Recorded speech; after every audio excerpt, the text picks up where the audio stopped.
We both know that you spent all your time in Amnesia the Bunker running in terror and firing at the beast, and you likely missed a bunch of the notes and backstory, if you even dared to play the game at all. I hear your ravenous cries for more lore, so sit back as I detail everything you may have missed from the various journal entries in the game. Open up wide as my lore spoon flies in to shovel down a nice, heaping helping of what you've been craving. More lore! It is 1916 during the trench warfare of World War I, and a bunch of French soldiers living in a bunker get an order from high command that they must penetrate deeper into the earth, that is, with shovels, to expand the bunker. While excavating, they uncover what appears to be ancient Roman ruins and tunnels, along with various artifacts and writings. High Command, however, only sees these tunnels as an opportunity to sneak attack the German line. One of the soldiers, Noyer, French for walnut, is a student of the classic era and is given the writings to decipher. While the writing is in some form of Latin, Walnut quickly determines that it isn't Roman in origin, but is rather from some ancient cult. They seemingly use these tunnels as a portal to some other world, and would perform dark rituals and worship to the master of this other world in order to attain immortality. The enlisted soldiers soon start to hear screams and howls coming from the tunnels and have hallucinations while in there. 1 minute they're seeing an entirely different plane of existence, and then, quick as a blink, they're back in the tunnels. Some of the men start having horrific nightmares as well, and whispers of these dark occurrences soon reach the ears of the officers. As it starts affecting morale, one of the officers, Renard, begins punishing anyone suspected of spreading these stories with time in the bunker prison. One of the men in particular, Toussaint, has braved deeper into the tunnels and seems to be going insane, claiming he has the sight and longs for immortality and to serve the otherworld master. Noé's mental state is also collapsing and soon is heard screaming in the tunnels. Walnut literally went nuts. As he is taken out, tied down on a stretcher, his voice is so hoarse from screaming that all that comes out are raspy squeaks. At this point, quite sensibly, the rest of the enlisted men determine that the evil is probably coming from the tunnels and conspire to sabotage it and collapse the entrance, blocking them off. While they do this, Toussaint runs off deeper into the tunnels, claiming he has other work to do. So, like good friends, they wait for him to return, right? No, they don't. They just blow it up anyway and leave him in there. The officers are obviously pissed about this new development and begin interrogating the men until they determine a list of those involved. 5 names are sussed out, only one of which is unaccounted for, Toussaint. The rest of the saboteurs are punished with a court-martial and are removed from the bunker.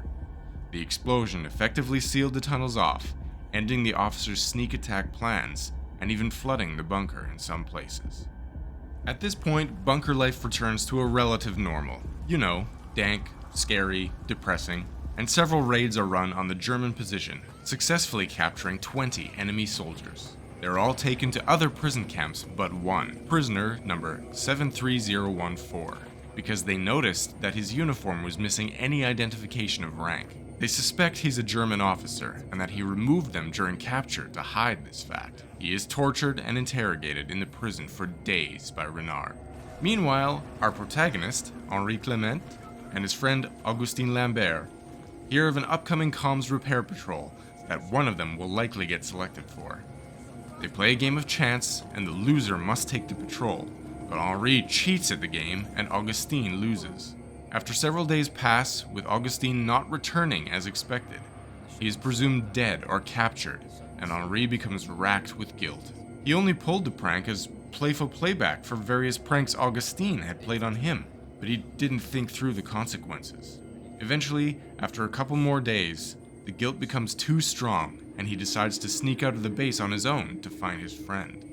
While searching across no-name brand no man's land, he sees smoke from a flare billowing out of a crater up ahead and sees Augustin down at the bottom, dehydrated and barely alive. Henri scoops some of the pooled water from the bottom of the crater into his canteen and gives it to him, then carries him up out of the crater and back towards the bunker. While they're walking, They're spotted by the German line and are fired upon. An explosion goes off nearby and they are thrown to the ground. Augustine appears to have been killed, while Henri passes out from his wounds. It seems that Augustine didn't die, however, as a subsequent journal entry details that Henri was carried back to the bunker after the explosion by Augustine. It is also noted that the crater he fell into is around the location of the Roman tunnels and may be connected. Augustine's journal entries follow, the first of which he wrote while sitting next to Henri in the infirmary. Henri is in a mild coma state, and in his brief, lucid moments, seems to have no recollection of the events outside of the bunker before passing back out. Augustine recalls how he thought he was going to die in that crater until Henri's little face gopher popped up over the edge. Despite the water he was given being crater-bottom stank water, thanks Henri, Augustine recalls it tasting cool and crisp, with a strange but sweet taste. Sounds like a coconut LaCroix to me. He doesn't recall tasting water that felt as nourishing before then. He recounts that when the Germans fired at them, he was knocked to the ground dazed, but quickly recovered and pulled himself to his feet, gathering unexpected strength to carry Henri all the way back to the bunker alone. He briefly mentions a toy rabbit he had bought for his son that is now missing, likely that it fell out of his pack when he fell in the crater. The entry wraps up with him stating that despite the ordeal, he's feeling better than ever, each day stronger and stronger. Days pass, however, and stronger slowly turns to stranger and stranger. Stranger. He begins to have intrusive thoughts about a bloody purpose he must fulfill, or that his hands feel foreign to him, like they've grown gnarled and bulbous. A few days pass between entries, but the next one is a doozy. The officer who puts the nard in Renard has been killed. A few more days pass and his journal entries come to a close with the implication that Augustine killed Renard, as his obsession with inflicting pain grows beyond his control. A journal from a soldier named Farbert details the circumstances of Renard's brutal death, stating that he was torn apart. Someone pulled the nards back off of Renard.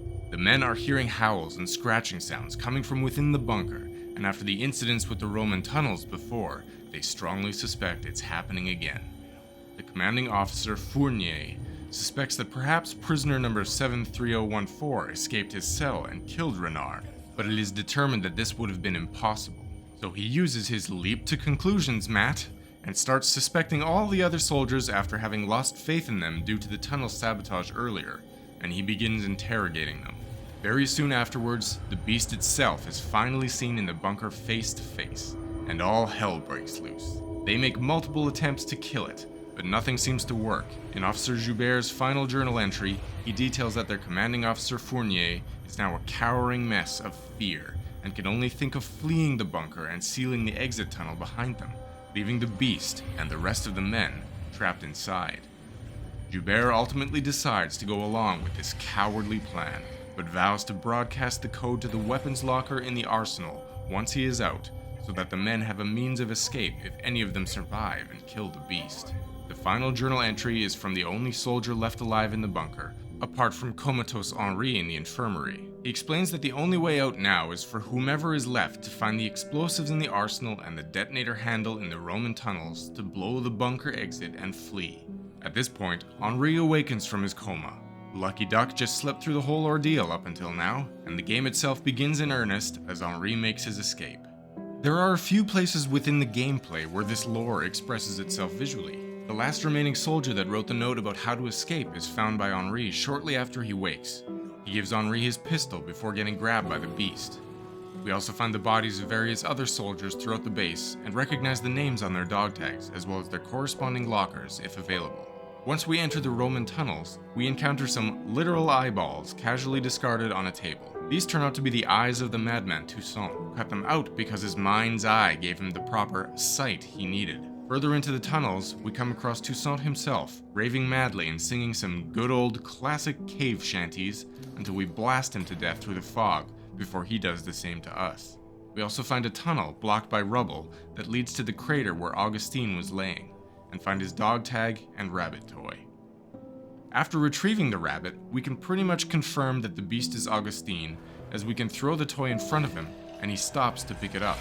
Obviously, his humanity and memory getting one small moment of lucidity through his murderous, oversized golem shell. A cool hidden feature is that you can throw the rabbit to the beast to distract him before reaching the bridge room at the end, and it can be found and retrieved again from the bunker chapel. In the room with the bridges, the player has the choice of two minor differences in game ending. They can distract Augustine on one of the wooden bridges with the rabbit and then destroy it, making him fall to his death. Or they can simply run around him and just escape before he catches up to them. The only difference to the ending being whether we see Augustine running off into no man's land or not. Another cool bit of lore is that if Henri falls off one of those bridges himself into the fog below, there is a unique death animation, and you hear the same roars we heard in Amnesia, Dark Descent, that came from the Shadow Guardian. Fun times! Thank you so much for watching. If you guys enjoyed this format, then I'd really appreciate a like and subscribe, and thanks for any comments too. I will see you all in the next one, and always remember to be legendary.